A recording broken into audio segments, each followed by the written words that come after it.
This reaction is the mild oxidation of an alcohol. We represent the conditions needed for an oxidation by simply saying we are going to have O, so oxidizing conditions, and then we'll say whether they're mild or vigorous. In this case, we're going to do a mild oxidation, and we need to recognize the type of alcohol that we're oxidizing. In this case, because the alcohol is on the end, this is called a primary alcohol. We determine that it's primary alcohol because we look at the carbon containing the alcohol, which is this one right here, and we see that this carbon is only connected to one other carbon. So this is a primary alcohol, and I'll signify that it's a primary alcohol by putting a 1 with a little degree symbol, so a first degree alcohol. We can name this also happens to be carbon number 1, because we want the alcohol to be on the lowest possible carbon. So this is carbon number 2, that's carbon number 1, 3, 4, and 5. So this is going to be called 1-pentanol. And we have a branch, and it's on carbon number 3. So we have 3-methyl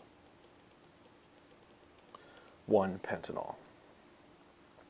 Now, when we oxidize a primary alcohol, the product that we get is an aldehyde. So we're going to form an aldehyde. And I'm going to draw the original carbon structure just as it was. So it's based on pentane.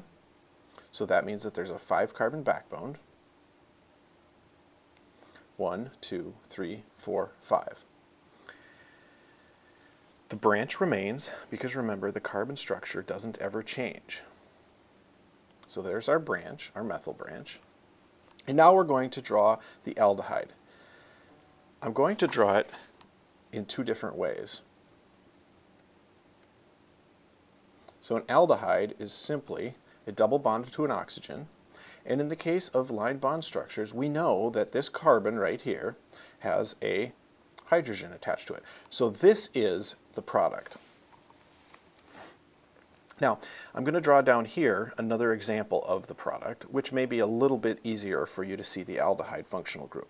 So if we draw the pentane backbone with the branch at the carbon number 3, the other way that you might visualize this is by putting your aldehyde straight up like that.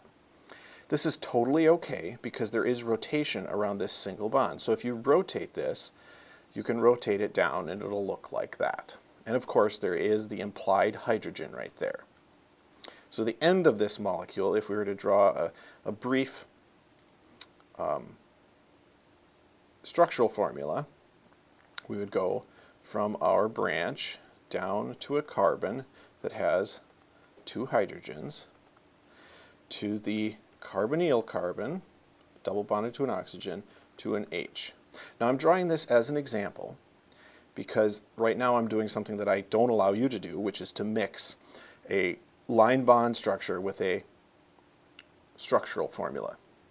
I'm just doing this to illustrate what the line bond structure has on it. The way that we'll name this is that it's based on pentane, just like this was pentanol. Now, since it's an aldehyde, we change the ending to -al. With an alcohol, it's OL. With an aldehyde, it's AL. So this will be pentanal.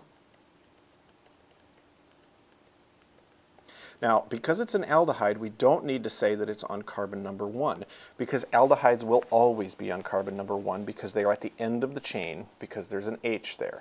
The chain cannot keep going. So it's simply pentanal. We know that this is carbon number 1, carbon number 2, carbon number 3, so it would be 3-methyl pentanal. The name of this reaction is oxidation, and it's of a primary alcohol.